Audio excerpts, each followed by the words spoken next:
This channel does not promote any violent, harmful, or illegal activities. All content provided by this channel is meant for an educational purpose only. তিনি বারবার বলছেন যে তারা 5 ভাই বোন ছিলেন এবং একজন এখন বর্তমানে 3 দিদি এবং সঞ্জয় ছোট ভাই সেক্ষেত্রে তিনি কি মাঝে মধ্যে মদ্যপান করতেন, কিন্তু এই ধরনের ঘটনা ঘটাতে পারেন বলে তিনি বিশ্বাস করতে পারছেন না। টিভি যা বলছে সেটা দেখেই তাকে বিশ্বাস করতে হচ্ছে, তবে ততক্ষণ পর্যন্ত তিনি জানতেন না যে তার ভাইকে দোষী সাব্যস্ত করা হয়েছে। আপনার ভাইকে দোষী সাব্যস্ত করেছে আদালত এবং সোমবার দিন 12:30টার সময় তার সাজা ঘোষণা করা হবে। কি বলবেন? কারণ সর্বোচ্চ সাজা হতে পারে মৃত্যুদণ্ড এবং সর্বনিম্ন সাজা হতে পারে 10 বছর। সেক্ষেত্রে ভাই, আমরা ছোট ভাই, দিদি হিসেবে কি বলবেন?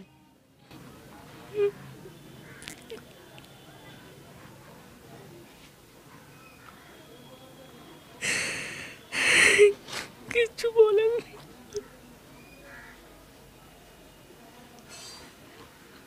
আমি বুঝতে পারছি আপনার ভাইয়ের ছোট ভাই, আপনার একমাত্র ভাই, আপনারা 4 বোন এবং তারপরে আপনার একমাত্র ভাই, যদিও যোগাযোগ না ছিল না, কিন্তু ভাইয়ের যখন এইরকম একটা পরিস্থিতি, আপনি একবারও কি আদালতে গিয়েছে মানে জেলে গিয়েছিলেন ভাইয়ের সঙ্গে দেখা করতে কখনো? না, কখনো যাইনি। কিন্তু ভাই যখন ধরা পড়েছিল তখন কি মনে হয়েছিল যে এইরকম শাস্তি ঘোষণা হতে পারে বা ভাই দোষী বা এরকম মনে হয়েছে? তখন মনে হয়নি, কিন্তু এখন প্রমাণগুলো তো পাওয়া যাচ্ছে, কি বলবো।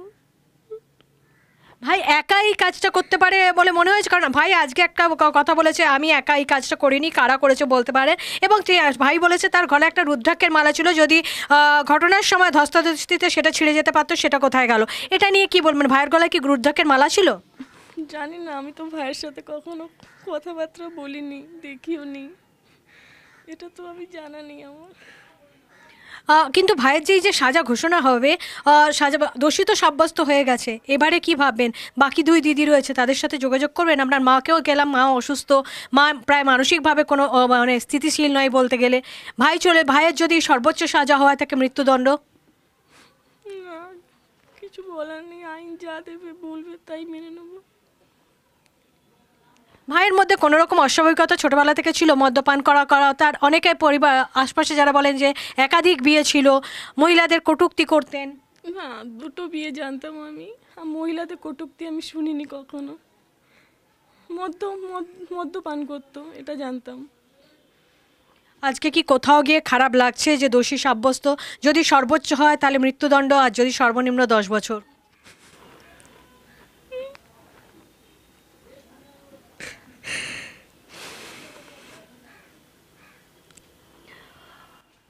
দেখো, এরকম পরিস্থিতিতে স্বাভাবিকভাবেই দিদি যত যাই হোক যোগাযোগ না থাকলেও দোষী সাব্যস্ত হয়েছেন শোনার পর থেকেও যখন জানতে পারছেন যে সর্বোচ্চ সাজা যদি হয় তাহলে মৃত্যুদণ্ড, সর্বনিম্ন হলে 10 বছর, সেক্ষেত্রে দিদি হলেও তিনি কাঁদছেন পুরো।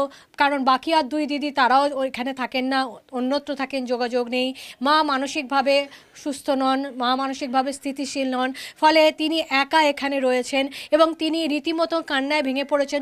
সকালবেলা পর্যন্ত যদি বা তিনি নিজেকে ধরে রেখেছিলেন যে ভাইয়ের সঙ্গে যোগাযোগ নেই, ভাই মদ্যপান করতো, কিন্তু কোথাও দোষী সাব্যস্ত হবে সেটাও হয়তো ভেবে রেখেছিলেন আইনের পথে যাবে। কিন্তু এত বড় যে মানে সাজা ঘোষণার জন্য যে 2টি অপশন রয়েছে, আমরা জানি সোমবার সাজা ঘোষণা হবে, সেখানে মৃত্যুদণ্ড হতে পারে বা 10 বছর হতে পারে। ফলে দিদি হিসেবে কোথাও যে তিনি পুরো ভেঙে পড়েছেন সেটা স্বাভাবিকভাবে আমরা দেখতে পাচ্ছি।